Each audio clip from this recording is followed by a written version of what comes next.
Hello' বন্ধুসকল, এয়া চাওক মোনা কলৈ যাবলৈ ওলাইছে আজি সাজি কাচি।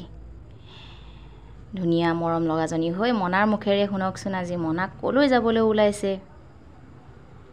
কলৈ যোৱা? কেলৈ যোৱা? চুলি কাটিবলৈ যোৱা?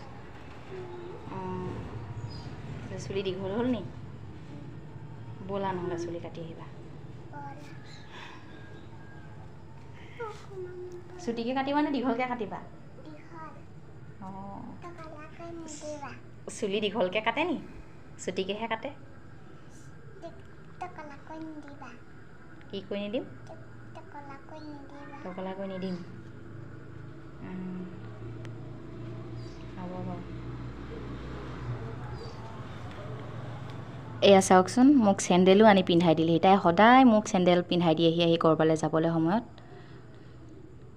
এয়া চাওক, তাই চুলি কাটিবলৈ আহিলে বহিছে। মই চেলুনতে চুলি কটোৱাইছোঁ, যিহেতু নৰ্মেলি চুলি কটোৱাইছোঁ আৰু চুটিকৈ ল'ৰা মানুহৰ নিচিনাকৈ।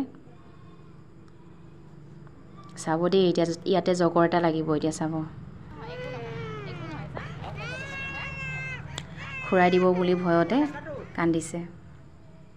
এয়া চাওক, এতিয়া চাওক, তাই চুলি আহোঁতে বান্ধি আহিছিলে নহয়, এতিয়া যাওঁতেও বান্ধি যাব। এতিয়া চুটি চুলি হ'লে কি হ'ব, বান্ধিবই লাগিব মুঠৰ ওপৰত। কেলৈ কাটি দিলে খং উঠিছে।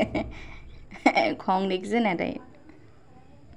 চুলিখিনি দীঘল আছিলে, এতিয়া বান্ধিব নোৱাৰাকৈ চুটি কৰি দিলে।